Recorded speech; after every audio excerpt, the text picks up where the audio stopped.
Hello and welcome to the Into the Library live show for A Bone to Pick. I am Amy and Ange can introduce herself, although she needs no introduction. I'm Ange from Ange's Book Chatter and I'm in my car. Hello, Alice. You going to explain why you're in your car, or are you just going to? Yeah, I'm transitioning to be a van life channel. No, I'm not. I feel like I would watch you doing van life stuff because it would just be like one shenanigans after another, to be honest. I think it would be cracking. I think we've probably just came up with an idea for a little mini series when I just go out and for adventures. But there's just work going on around my house and it's very, very loud. So I've come to the local car park, where it's nice and peaceful. That's why I'm in my car. It's my life. It's my life. That's it. That's it. Right, shall we kick off with just some general thoughts on the book then? Spoilers or not spoilers? I did enjoy it. So yeah, but it is just a small town mystery with all the different elements of who is it that it's going to be. But it was nice to get to know Aurora more. And I think what's happened is it's been wrote in real time sort of thing. So because there's like a 2-year gap in publication, there was that big jump at the beginning sort of thing. Yeah. So yeah, but I did enjoy it. I was the same. I really liked it. I think that a lot of the stuff that was missing for the first book for me, like the getting to know the town and like the proper wee host of characters in the town, was definitely made a focus of this book, which I really liked. So I think I maybe enjoyed this one a wee bit more than the first one, even though like I really loved all the gruesomeness of the first one, and I feel like this one wasn't very gruesome or gory, but I still really enjoyed it. I think I liked getting to know the people in this one a wee bit more. Yeah, it had sort of more sense of a community, didn't it? Because it had Jean's house and all of her neighbours and sort of who they all were, and that sort of mystery element of well, who could it be that we're in spoilers because we're but do you know what I mean? Like who could it be? And it I don't really want it. I think we're naturally then comparing it to Suki because we've just read Suki, but it has got that similarities around sort of a younger protagonist woman sort of becoming more independent, and the friendships and relationships that she's building as she's becoming more independent, but that she always seems to be in the place where that the murders are going on. So I think some of them, I think because they are like small town mysteries, the similarities between the small towns is maybe what's then pulling you to compare the two, because you've got the police chief, or what do you mean, the sheriff, who's like, you're here again. And all of that. So yeah, it was enjoyable. It was a good like who's done it, because they had several people with different circumstances. Yeah. That it could be that, but it could be that. So who was it? Alice says in the car with Ange, would totally watch that.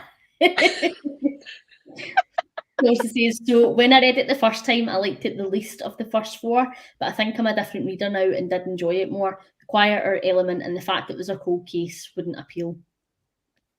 Yeah. 15 years ago, and they do now.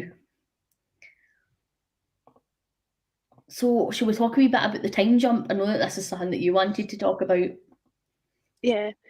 I think the time jump for me, I forgot that it jumped, if you know what I mean. Yeah. So we'd got to the end of the last book, and although when you were gushing about your ship, and I was thinking, That did not last.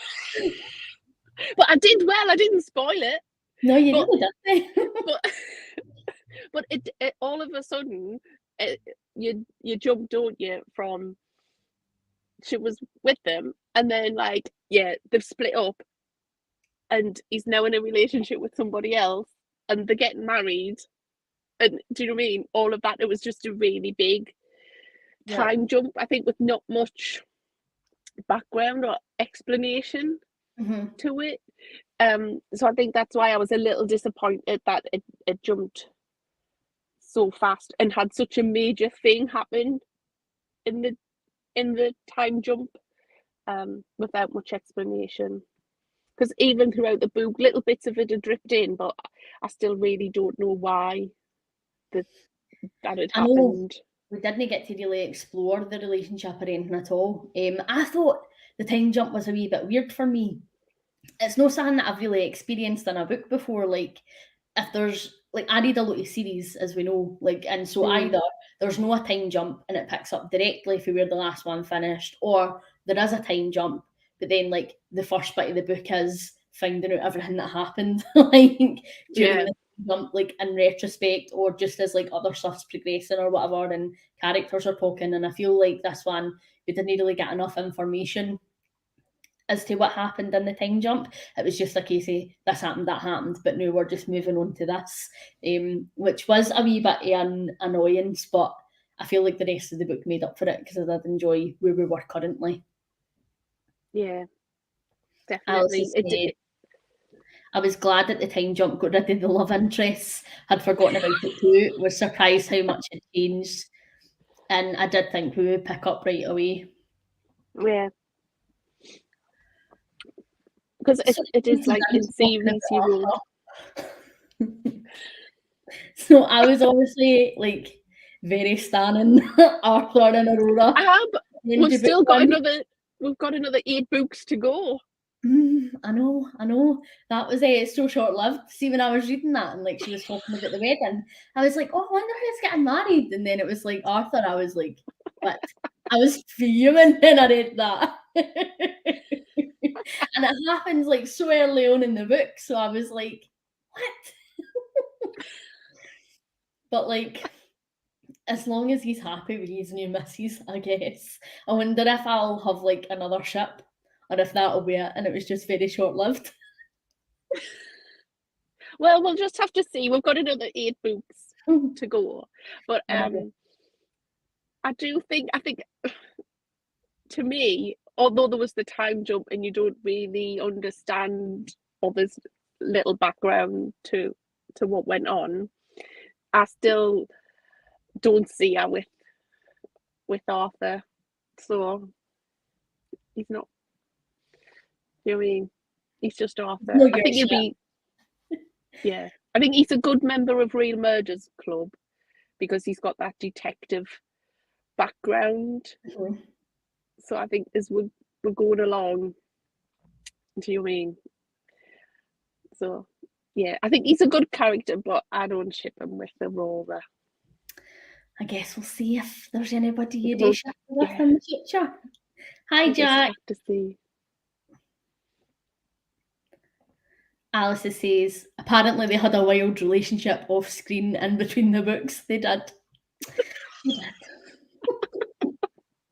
But I want to know what that wild streak was. We'll jump into spoiler territory now because I feel like we need to talk about how the plot progresses. So I feel like the first thing we need to talk about is the skull, the bloody skull. I would be like fuming if somebody had left me a house, like, and I'm in the middle of cleaning it out or whatever, and then I've just found a body or a skull. I would take the money for a skull, definitely.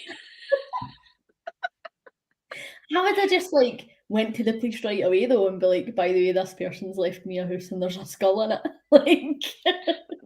But that's the end of your cozy, like your mystery, isn't it? Over to you. What would the fun in that be? But I think one of the things I do enjoy about it, it's because maybe from the first book, I think you could read it as a standalone. Do you know what I mean? That this has happened. This eccentric lady's left out the house and whatever. But I think from the first book, you sort of knew the background and their interest in like murders and things like that. But when you find it, it is like, well, is it a prop? Is it a real one? Like, where's it come from? Why is it hidden? And I think, and it's then that understanding, isn't it? Like, that's why she's left it to me, because she was trying to work out what had gone on, and she's passed that legacy on to Aurora as the next person. So yeah, I would take the money in the house with the skull in the window seat. I think it's so funny as well, like there was so many scenes of her just frantically like moving this skull about. Yeah. Like I love that. And see when she hid it at her mum's and then her mum comes back and she's like, by the way, why is there a skull hidden in a blanket bag in my cupboard? and it was a bit like, but why did you need a blanket in the summer? Like, I know. Like as if her mum was in the wrong. That's like my hiding skills. So I think that's when I can relate to Aurora, because it does, I think Charlene Harris writes characters who have that like realism about them. So none of our characters they're all sort of into murder, like in Aurora, into murders and whatever, and interested in it, but the amateurs at the end of the day, like Aurora's not a murderer, so where do you then hide a skull? Do you know what I mean? Shall I put it there? It was funny, like in comparison to Suki, because anytime there was like a body or anything in Suki's world, there was just like a magical fix, like whether it was the fairy door and it's just a gone, or like, oh no, that specific type of species like just turns to dust, it'll be fine. Whereas she's like, where realistically do I need to hide a skull? I loved that. I thought it was so funny. Jack says, I'm with you, Amy. Had no idea why she wouldn't report it and then hide it at her mum's. I know she didn't want her friend to be thought of as a murderer, but still. Yeah. And Alice says the hiding of the skull was weird. It was weird, but it was also pretty funny.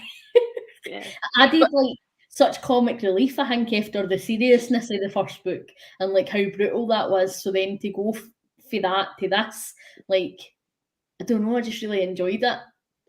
And I sort of like some of the deduction that you had to do. So when the house was burgled, because she was like, there's something, and it's bigger than something you can put in a drawer, because they're not open in my drawers, but it's big enough to be put in a cupboard. Like, it was that sort. I know, like, what are they trying to find? And you would never jump to like a skull, would you? I'd be like, oh, they're after like a safe or a jewellery box or like something of value. No, a skull. Yeah, someone's after something, and I need it to be in a bigger space than that, but not a small space. But yeah. Although, see, when I was reading this book, we were getting our front garden done. So the gardeners were out and they were doing that sorted. We were getting it for grass. Like the people who owned this house before us were like very keen gardeners, and I am not. I look at a plant and it dies. So we were getting like the grass at the front removed and getting it just like chipped so that I didn't need to have to deal with. The question is, have you knocked the wall down for Jemima to be able to park outside of your house when I visit? No yet, but in discussions. So we might have you a parking space for the next time you visit. But Simon went out to talk to the gardeners and I heard them all going, oh my God. And I like got a fright and I didn't know what was happening. And I was like, have they found a body in our garden? And Simon was like, no, Amy, like they have me. Why would you have assumed that? And I'm like, because they've just found a skull in my book. Like, how funny would that have been? And he was like, it wouldn't have been funny at all. Like, it was like, why would you have even jumped to that conclusion? Because that's how my brain works. Aye. Alice says, laughing to myself at the idea of shoving a skull into the fairy post box thing. And Jack says, I enjoyed the lighter tone as well. Yeah. Then Aurora did have a wee romance in this book. Did anybody ship that romance or enjoy that romance? Um, I don't really know how I feel about Aurora and Aubrey, and I think there might be some sort of commentary in there, sort of with religion, that sort of that priests or fathers, whatever domination that they are, they're still human and having that human element to someone. But I don't know. It doesn't click for me. I don't think I can see her being like a church wife. Yeah, I don't think that. I don't think that's her. But I think he's a nice person. Mhm. Hopefully, you never know with Charlene Oh, Harris. yes. What's That's very true. what's going to happen? And he does seem to have gone through a lot himself, and sort of Mm. again with Aurora, is it more because she's becoming more independent, and it's like friendship. But I find that in a dialogue funny because it's a bit like, oh, will he kiss me? Do you know what I mean? Like, oh, they do. Like it's. I think it brings a fun element Mhm. to the story because of that inner Yeah. dialogue of this relationship, because he's seen as being like a pillar of the community and all the stuff that comes with religion. Sometimes, what does he actually act like? Yeah, So I I know, I find would that agree with that. interesting. Mhm.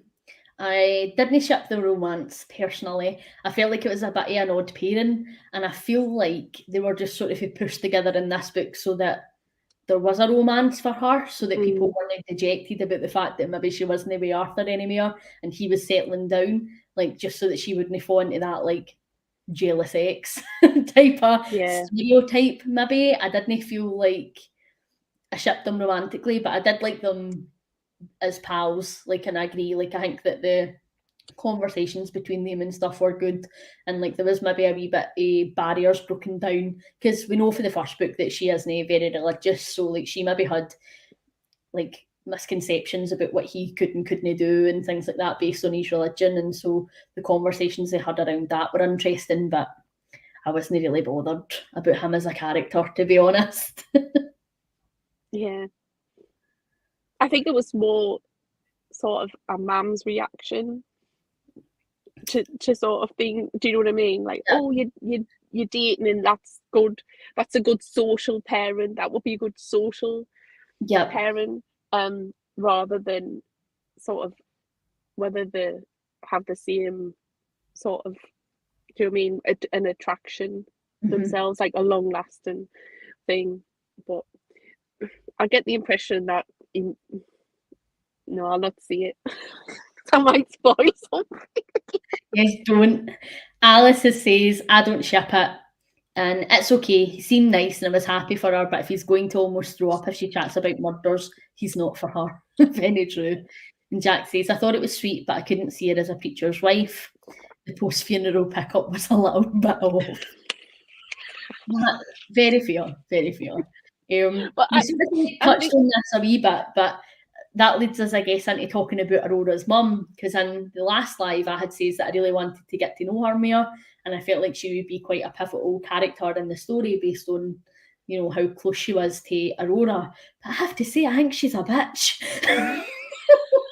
To be totally honest, and so like maybe that bitch is going to bite me on the arse because I thought she was like properly horrible.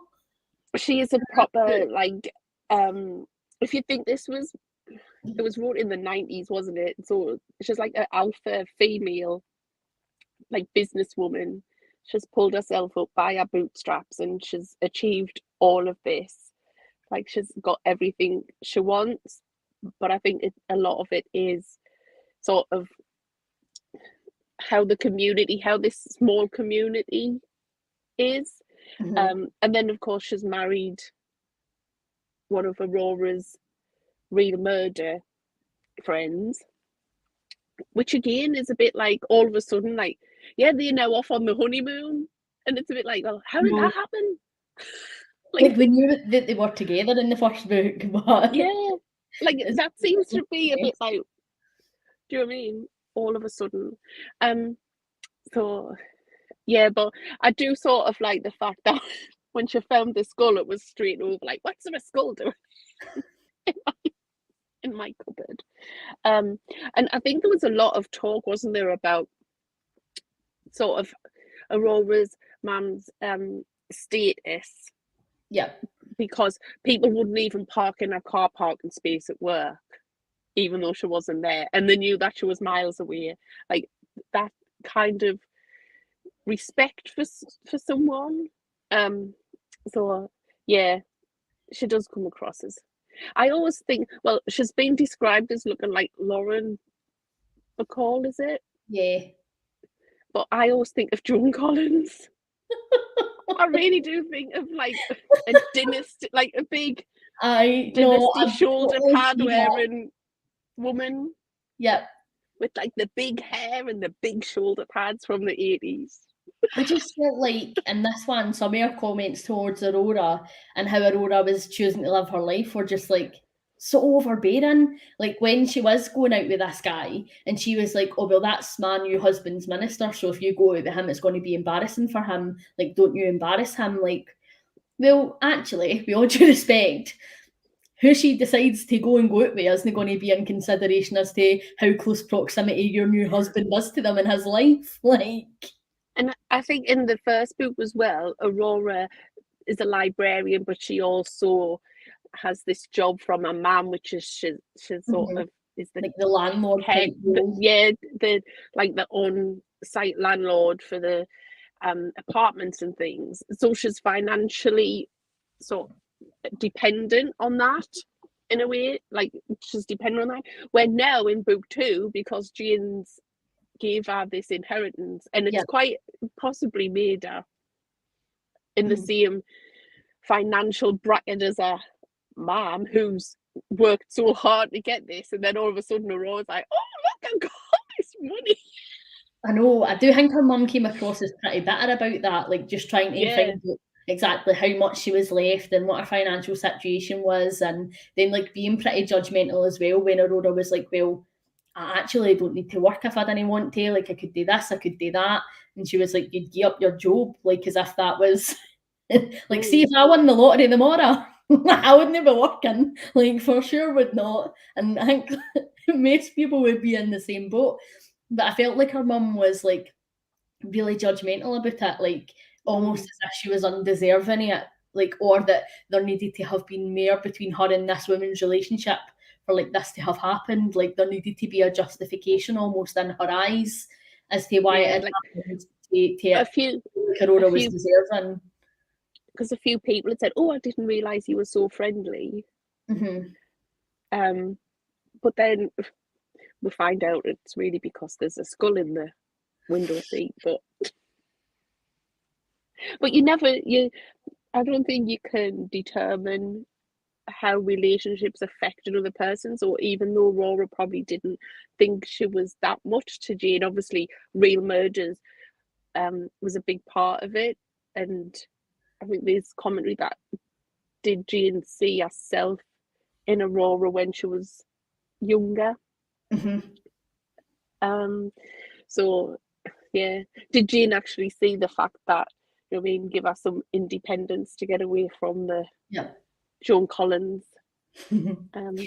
Jack has said like our mum is the mum for Arrested Development. I will never unsee this, Jack. Like she's just going to be listening both in my head now for the rest of the series. Alice says, and she was not supportive of Aurora's life choices. Read the skull. I'm really glad that for her she'll be able to get some independence for her mum with the money. I definitely agree. So we've spoke a wee bit briefly about the inheritance and the job when we were talking about Aurora's mum, but like this is a wee bit of a running theme, I feel, in Charlene Harris's books now, because I feel like in Suki there's quite a lot that happens as well, that she gets left stuff, like she gets left her house for her gran, then she gets left like inheritance money for her cousin whose name escapes me, and like inheritance her uncle, which she obviously didn't want. But I feel like that is like a proper running theme in Charlene Harris's books, which is interesting. Like that these women, like I don't think Aurora started off as shy, like and as reserved as Suki did. I think that she was a lot more sure of herself, but she's certainly grown from book one to now. Like, and I feel like something happens where they get all this money and they maybe have a property, so they don't need to worry about like the jobs or whatever, and they have some like financial independence that they like really come into their own. And I just think that that's interesting. Like, are we all just waiting for people in your life to die so we can start our next chapter of your personal growth? Like what?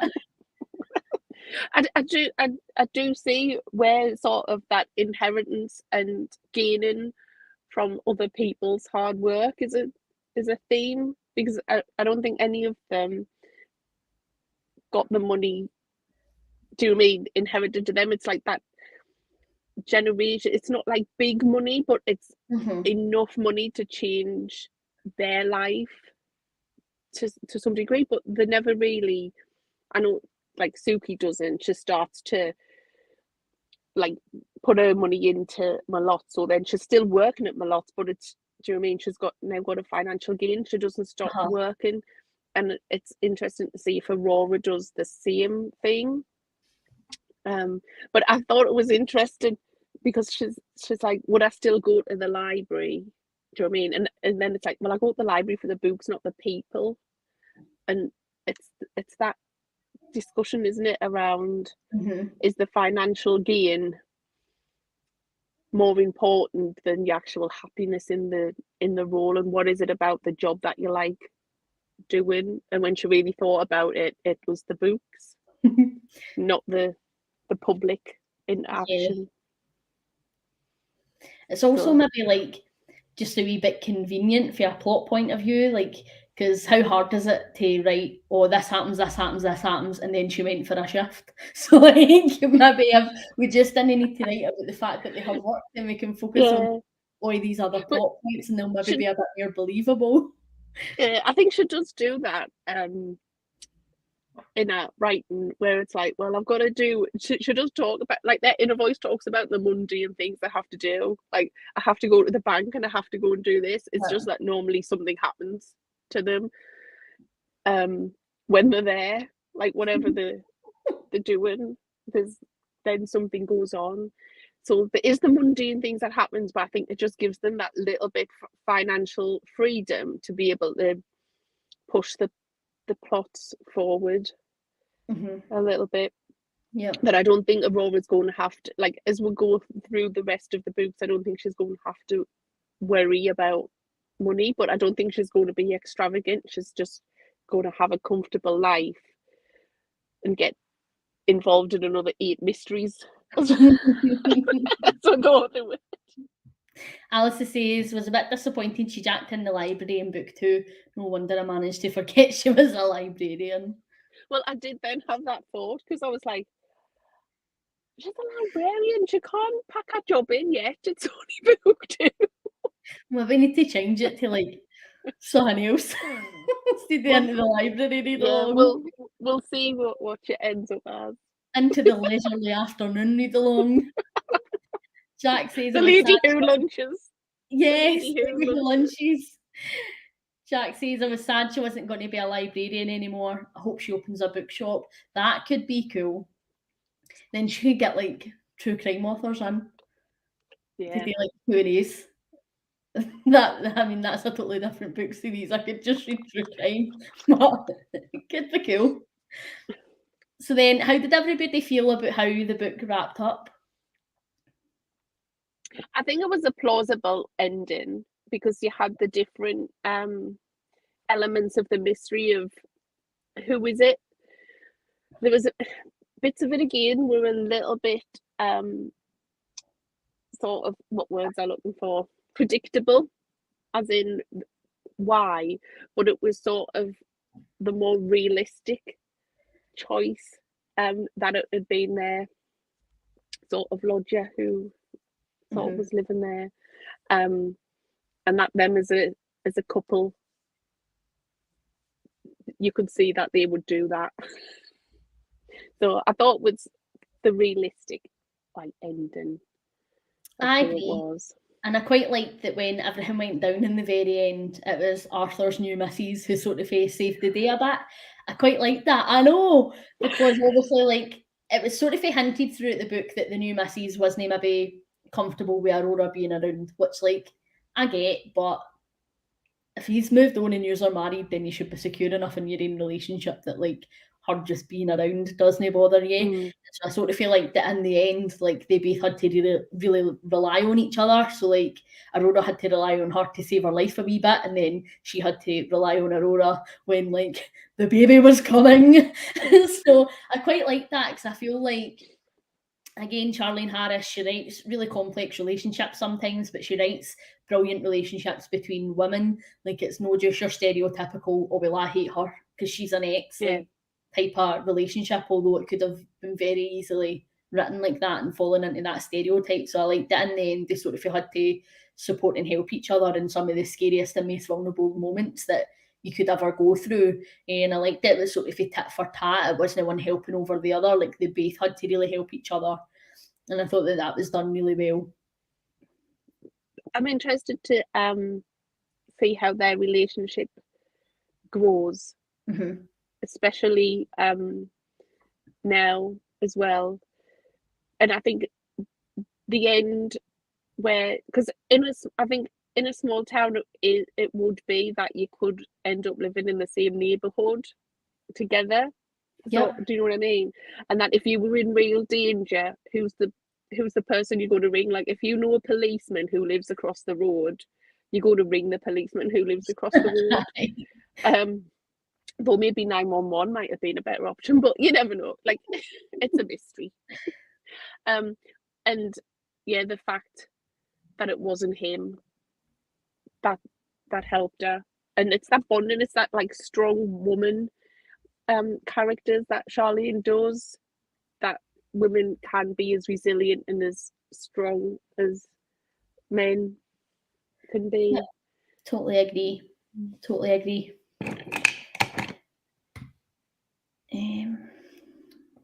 Right, what are we reading next? I haven't got my books with me because I forgot to bring them. 3 Bedrooms, 1 Corpse is the next installment. Oh, yeah, I sort of. Oh, do you remember a bit of this one? Yeah. I don't, obviously, because I've never read them before, so I haven't a clue, but, like, she's, like, hiding under a wee bed. I liked it last time. Right. But of course I liked them all last time, otherwise I wouldn't reread them. It's what I'm picking up next. I'm going to start it right away. So. Yeah. I'm enjoying just the pace and the just not just mysteries, that doesn't sound right, but they're like a mystery story that you can enjoy and just get away from everything. They've got sort of humor in them. They just follow that style, don't they, of a small town, things are happening and you go along for the ride. I hope the only thing that I hope really going into the next one is maybe that, like, the true crime group comes back a wee bit, because I feel like, although it was mentioned a lot in the second book, like, it didn't really have any impact on the plot other than like the fact that they were in the club together and she got left this house and, like, this mystery to solve. So I'm hoping that that's going to play a wee bit maybe a part in the third one, because that was something that I did really enjoy for the first book. Yeah. But obviously, like, no spoilers. Alice says, I remember nothing whatsoever about 3 Bedrooms, 1 Corpse.